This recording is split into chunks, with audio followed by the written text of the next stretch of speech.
Olá, meu nome é Lorena Carine Soares Bacila, sou médica residente de ginecologia e obstetrícia do primeiro ano do Hospital de Clínicas da Universidade Federal de Goiás. Apresentarei a vocês hoje o tema úlceras genitais. Essa aula teve orientação do Dr. Gilberto de Matos Filhos. O nosso roteiro de aula ele passa inicialmente por uma pequena introdução a respeito das úlceras e as principais etiologias relacionadas às infecções sexualmente transmissíveis e ao final uma abordagem daquelas úlceras ou manifestação de úlcera genital onde não temos as infecções sexualmente transmissíveis como sua principal etiologia. O artigo científico apresentado também está correlacionado com o tema da aula. A úlcera genital, portanto, ela é uma síndrome clínica associada ou não à infecção sexualmente transmissível. Ela passa por um curso onde nós temos uma manifestação de uma úlcera erosiva, precedida ou não pela presença de pústulas ou vesículas. Existem estágios diferentes dessa úlcera e algumas etiologias podem se manifestar com múltiplas úlceras do mesmo estágio ou em diferentes estágios. Ela pode vir precedida de dor, ardor, prurido, drenagem de material mucopurulento, sanguinolento ou mesmo seroso. A linfadenopatia regional também pode cursar em algumas dessas etiologias que eu apresentarei a vocês. Não é exclusividade das infecções sexualmente transmissíveis e podem ter a sua origem, deve ser lembrada, a presença de fungos, outros vírus e bactérias que não apenas aquelas que estejam dentro das infecções sexualmente transmissíveis. A herpes genital ou o herpes genital, ele se manifesta através de um vírus, que é o herpes vírus simples, do tipo 1 e do tipo 2. Esse vírus é um vírus de DNA.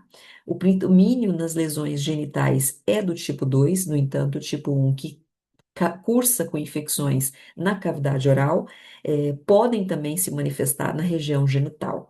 Geralmente ela é assintomática, mas cerca de 13 a 37% das pacientes podem manifestar algum sintoma.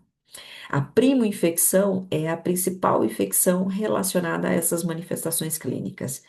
Quando falamos de herpes genital, é válido lembrar que esse microambiente provocado por essa infecção pode favorecer a penetração e também a instalação da infecção pelo HIV. Isso se deve ao tropismo existente pelas células do tipo linfócito CD4, linfócito T, CD4, que favorece ali nesse ambiente a sua migração e como ele está intimamente relacionado à infecção ou à preservação desse vírus do HIV, nós sabemos que esse ambiente favorece, portanto, a infecção pelo HIV. Além do ambiente abrasivo, que favorece a penetração, ou seja, pelas microfissuras que existentes ali naquela região, ou a penetração do vírus do HIV. A linfadenopatia, ela também é dolorosa e pode ser uma das manifestações durante a herpes genital. O acometimento do colo uterino, ele também pode ser visto e, portanto, o exame ginecológico é de fundamental importância. Alguns fatores relacionados à reativação do vírus, é de suma importância a gente ter eles em mente e ser lembrados, como a imunossupressão, o uso de medicações imunossupressoras, a exposição solar e principalmente o estresse. Esse vírus ele vai ascender e vai se migrar ou permanecer em glândulos sensitivos. Ali ele permanece por um período de latência. E a recorrência da primo-infecção, ela vai ser mais vista no tipo 2 do que no tipo 1. Cerca de 90 a 60% dos pacientes desenvolverão algum novo episódio nos primeiros 12 meses pós a primo-infecção. O quadro clínico, ele pode ser precedido por sintomas prodrômicos, como um prurido leve, a sensação de queimação, mialgia, fisgadas, ou mesmo um prurido na região anogenital ou na região de dobras ali na perna ou no quadril. As lesões elas podem ser tanto na região cutânea quanto na região de mucosa. E elas podem vir, como visto nessa foto, de forma agrupada, com uma base eritematosa, característica do processo inflamatório. Elas podem estar juntas, agrupadas, podem ser arredondadas ou de diferentes formas. E normalmente terão um curso de regressão espontânea, cerca de 7 a 10 dias, e podem permanecer com alguma cicatriz ou não. Portanto, o diagnóstico ele é eminentemente clínico, através da anamnese, exame físico e ginecológico. No entanto, é previsto o uso da cultura ou mesmo da citologia, onde conseguimos ter ali uma célula muito característica da infecção pelo herpes vírus, que é a célula do Tesanque. A sorologia também pode ser lançada como um método de diagnóstico. O tratamento, trago aqui para vocês o que é protocolo do Ministério da Saúde, que é o uso do aciclovir, 400 miligramas na prima infecção, dois comprimidos, ou seja, de 200 miligramas, 3 vezes ao dia por 7 a 10 dias. O que difere da recidiva é o intervalo de tempo. Na recidiva, faremos apenas 5 dias. Vou trazer aqui para vocês também algumas especificidades relacionadas ao paciente imunossuprimido, onde usaremos apenas o aciclovir intravenoso em caráter ambulatorial ou intra-hospitalar, e na gestante, que tem um protocolo um pouquinho diferente, quando na prima infecção, essa gestante, se ela apresenta uma prima infecção em qualquer momento da gestação ou uma recidiva frequente, num período gestacional, que pode ser realizado uma terapia supressiva, ou seja, profilática, a partir da 36ª semana. E tratar imediatamente desde o primeiro episódio em qualquer trimestre da gestação, conforme o tratamento para o primeiro episódio. A sífilis também é uma das causas de úlcera genital, a sífilis primária. Temos também a sífilis secundária e a sífilis terciária. Existem alguns estágios da sífilis para que a gente possa agrupar esses perfis de pacientes e fazer o tratamento adequadamente. A sífilis recente é até 1 ano de infecção.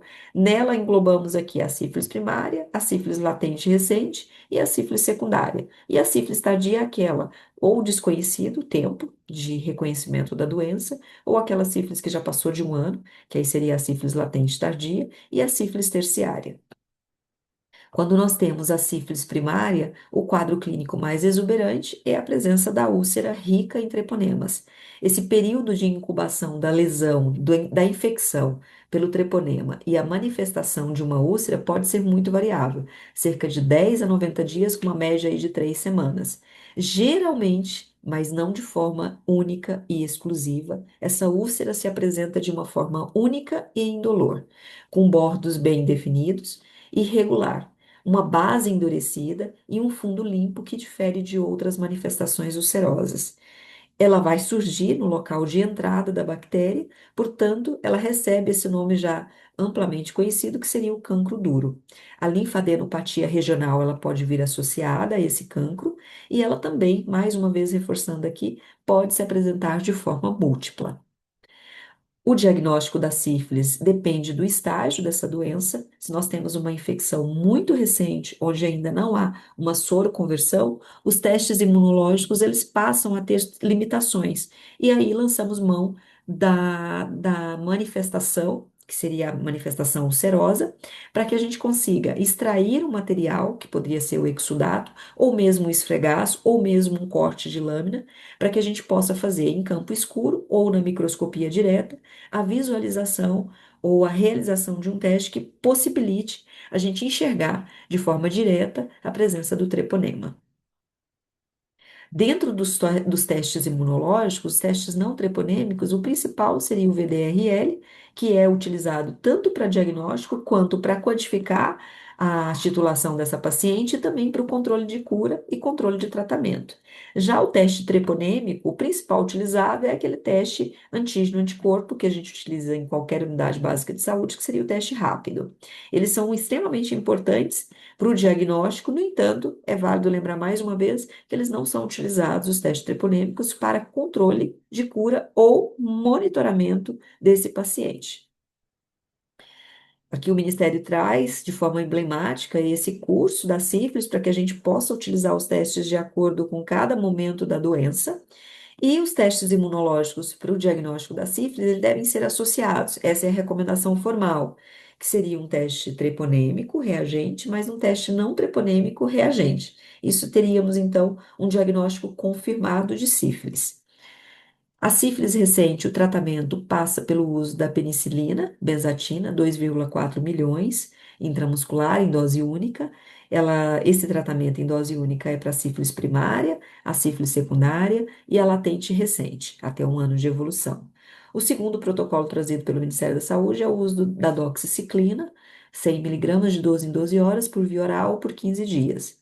E o teste não treponêmico para controle e monitoramento desses pacientes, quando não gestantes, uso trimestral, quando gestante, uso mensal. O monitoramento e o controle de cura, ele é feito de forma adequada através dos testes não treponêmicos. Aqui eu trago para vocês o principal deles, que é o VDRL. Você espera que essa paciente ou esse paciente apresente uma queda na titulação em até duas diluições por 6 meses para sífilis recente e até 12 meses para aquela sífilis tardia. A cicatriz sorológica, ela pode ser encontrada em alguns pacientes. A persistência desses resultados reagentes em testes não treponêmicos, como o VDRL, após um tratamento considerado adequado e com uma queda prévia da titulação em duas diluições, em pelo menos duas diluições, quando descartado uma nova exposição de risco dessa paciente e também durante todo o período analisado de tratamento da paciente. Os critérios de retratamento passam pela ausência dessa redução da titulação em pelo menos duas diluições, no intervalo de 6 meses para sífilis recente e no intervalo de 12 meses para sífilis tardia. A persistência ou a recorrência de qualquer sintoma clínico ou o aumento da titulação dessa paciente em duas diluições ou mais é considerado o critério de retratamento da paciente. O cancro mole é outra causa de úlcera genital. O seu agente etiológico é o Haemophilus ducreyi. O período de incubação dessa doença pode variar entre 3 a 5 dias e até mesmo 2 semanas. Ele é considerado um cancroide, ou ele é visto, né, na literatura com o termo cancroide. O risco de reinfecção ele é maior nos homens durante a relação sexual, cerca de 80%. E o quadro clínico é bem exuberante. São úlceras dolorosas que fazem um diagnóstico diferencial com o herpes genital. Elas são múltiplas, ela tem bordos irregulares e ela tem um contorno mais eritematoso e edematoso. E a principal característica que o diferencia do herpes genital é esse fundo heterogêneo, como eu mostro aqui na foto, um fundo mais sujo, mais secretivo, diferente ali do herpes vírus. A localização no homem é na região do frênulo e do sulco balano prepucial, e na mulher, mais comum na região da fúrcula e da face interna dos pequenos e grandes lábios. A linfadenopatia dolorosa, ela também pode estar presente, mas ela tem uma característica de ser unilateral e fistulizar ou não em apenas um único orifício.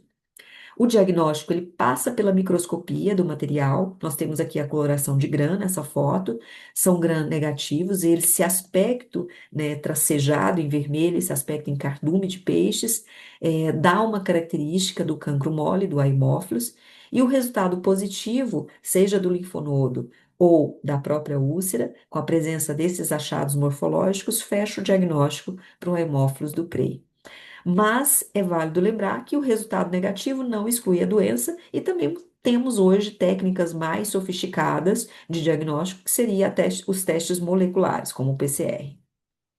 O cancro mole é tratado de forma muito simplória, com azitromicina, 1 grama, dose única, que é a recomendação como primeira opção pelo Ministério da Saúde, mas também temos outras opções de antibiótico terapia, como a ceftriaxona e a ciprofloxacina. É imprescindível as medidas de higiene local e o tratamento das parcerias, assim como o rastreio de outras infecções sexualmente transmissíveis no diagnóstico de qualquer úlcera genital de origem sexualmente transmissível.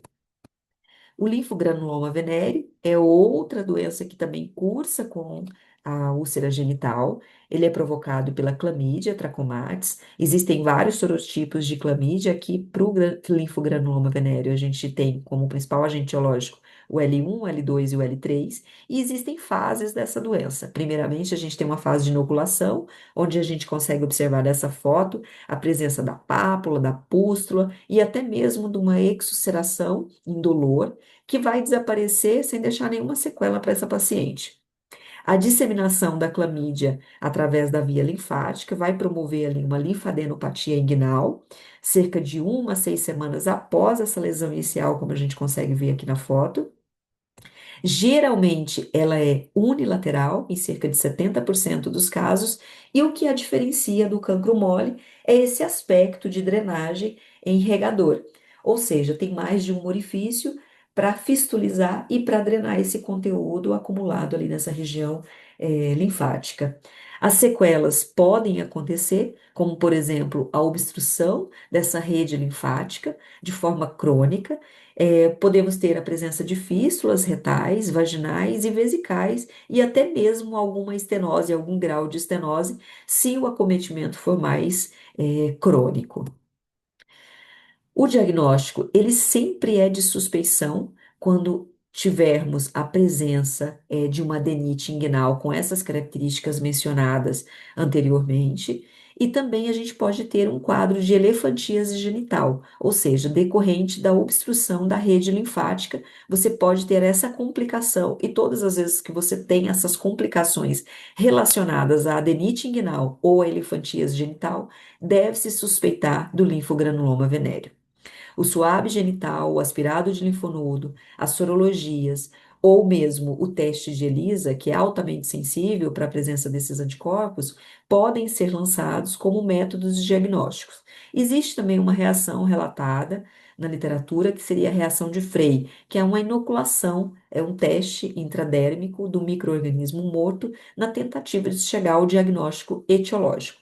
Obviamente que o diagnóstico clínico através da anamnese e o exame físico e as características epidemiológicas dessa paciente, vão favorecer um tratamento precoce e um diagnóstico de suspeição. O tratamento previsto pelo Ministério da Saúde, que é a minha base de referência, né, para essa aula, é a doxiciclina, 100 miligramas via oral, um comprimido 2 vezes ao dia, ou seja, de 12 em 12 horas por 21 dias, e como tratamento alternativo, a azitromicina, 500 miligramas, 2 comprimidos via oral, 1 vez na semana por 21 dias. Geralmente, esse protocolo é o preferencial trazido pelo Ministério para pacientes que estão gestantes. Todas as parcerias sexuais devem ser tratadas. Ele também traz aqui como uma alternativa para aquela parceria ou para aquele paciente que está assintomático, o tratamento com azitromicina em dose única. 2 comprimidos, ou seja, 1 grama, via oral, uma única vez. A danovanose é também uma das causas de úlcera genital. O agente etiológico é a Klebsiella granulomatis. É uma infecção sexualmente transmissível de caráter crônico e progressivo, com um quadro clínico muito exuberante e muito característico da doença. E pode acometer tanto pele quanto mucosas das regiões genitais, perianais e inguinais, e está intimamente relacionado à transmissão sexual, como eu já mencionei. A transmissibilidade, ela é baixa. No entanto, ela é associada à infecção sexualmente transmitida. Aqui eu trago uma foto clássica, tendo em vista que os casos no Brasil não são tantos, mas eu trago aqui para vocês uma das fotos mais emblemáticas que a gente encontra aí na literatura, que é essa úlcera em espelho. A gente consegue ver aqui de um lado e do outro, uma ulceração de borda plana ou hipertrófica. Você vê que o tecido é um pouquinho mais exuberante, bem delimitada, com um fundo mais granuloso de exuberância, né, do tecido, um aspecto vivo e um sangramento extremamente fácil ao toque. O diagnóstico ele passa pela biópsia e pelo esfregaço. Através da biópsia ou do esfregaço, você fecha o diagnóstico quando você observa esses corpúsculos de Donavan, que são as bactérias no interior do macrófago. O macrófago chega, fagocita através de uma resposta imunológica e dá esse aspecto do corpúsculo de Donavan, que fecha o diagnóstico da donovanose. O tratamento preconizado pelo Ministério é com azitromicina, como primeira escolha, 2 comprimidos 1 vez por semana, por pelo menos 3 semanas, ou até o desaparecimento dessas lesões. A doxiciclina também é um tratamento alternativo, assim como a quinolona, e a sulfa com trimmetoprim também é um tratamento alternativo. Eu trago aqui para vocês o esquema do fluxograma para o manejo dessas infecções de úlcera genital, trazido pelo Ministério da Saúde. E, de forma muito clara, o Ministério tenta trazer um tratamento o mais precoce possível diante de uma úlcera genital. Por mais que o diagnóstico etiológico não tenha sido fechado, o tratamento ele é imprescindível diante de um paciente que se manifeste no ambulatório com uma úlcera genital. Então, para consulta, não vou aqui referenciar ele, cada detalhe, mas é de forma muito clara o esquema de cada tratamento para cada tipo de úlcera e de forma mais rápida possível. As úlceras genitais que não estão relacionadas às infecções sexualmente transmissíveis, existem vários relatos e várias etiologias. No entanto, eu trouxe aquelas que são mais classicamente vistas no ambulatório. A, a hidradenite supurativa é uma das causas, é uma inflamação, uma obstrução da glândula apócrina da pele. Ela pode se manifestar de várias formas, eu trago aqui a forma nodular e a forma nodular supurativa, mas existem outras apresentações. A etiologia da hidradenite, ela ainda é desconhecida. Existe uma tendência ou algum relato de tendência familiar e uma associação entre os níveis de androgênio ou uma hipersensibilidade dessa paciente ou desse paciente aos androgênios. As bactérias mais encontradas são aquelas bactérias que colonizam, né, a pele, que seria o Staphylococcus, o Streptococcus e também as bactérias anaeróbias. Qual é o tratamento? Primeiramente, para fechar o diagnóstico, tem que se fazer biópsia e evitar ao máximo os fatores de riscos, né, quando possíveis. A antibiótico terapia local é preconizado o uso aí da clindamicina ou da neomicina e tratar os fatores sistêmicos também desse paciente, que eventualmente podem ser diagnosticados junto com a hidradenite supurativa. Os contraceptivos orais combinados podem modular essa questão androgênica e favorecer a paciente a uma recidiva ou evitar as recidivas dessa hidradenite. A doença de BC é uma doença inflamatória, é uma vasculite primária, com uma etiologia desconhecida, mas que cursa com uma manifestação de úlceras, tanto em cavidade oral quanto em cavidade genital, em úlceras genitais. Normalmente, essas úlceras são recorrentes, dolorosas. Esses critérios que eu mostro aqui para vocês são os critérios internacionais para que a gente possa fechar o diagnóstico da doença de BC. Você precisa ter úlceras orais, úlceras genitais recorrentes e dolorosas, lesões oculares, que podem variar desde a uveíte, vasculite retiniana, e as lesões dermatológicas, que são várias, né, que podem ser encontradas. O teste de partegia positivo também é um dos critérios para se fechar o diagnóstico da doença de BC. A tríade clínica em relação à úlcera genital são as úlceras orais, genitais e o processo inflamatório oftalmológico. O tratamento cursa com uma higiene local meticulosa da região vulvar, o controle da dor através de gel de lidocaína, 2%, pomadas para controle de infecções oportunistas, infecções que podem surgir pela exposição da lesão, que seria a neomicina. A pomada de betametasona também pode ser implicada, pode ser utilizada. E quando não responsiva a nenhum tratamento tópico local, você pode lançar mão da imunossupressão, né, da dose de prednisona de 20 a 60 miligramas dia. Por se tratar de uma doença vascular e inflamatória, o uso do corticoide muitas vezes é a única alternativa.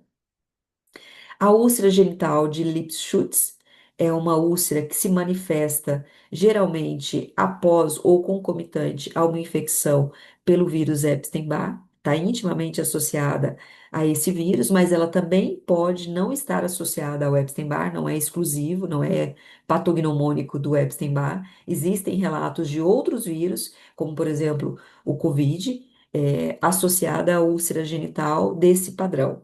É uma doença inflamatória de múltiplos órgãos, é uma vasculite primária, de etiologia desconhecida, descrita desde 1912, e infelizmente a etiopatogenia ela não é completamente compreendida.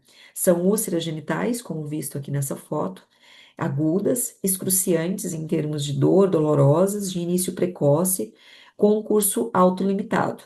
Então, pode acometer principalmente a faixa etária pediátrica ou a faixa etária da adolescência. Então, quando encontrar essas úlceras, tem que pensar também nessa possibilidade de quando a criança não tem nenhum fator epidemiológico ou etiológico para pensar em infecções sexualmente transmissíveis, essa é um tipo, um padrão de úlcera que deve ser lembrada também.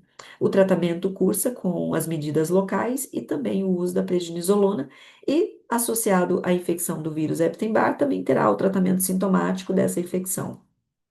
A criança pode vir com as características da infecção pelo vírus Epstein-Barr.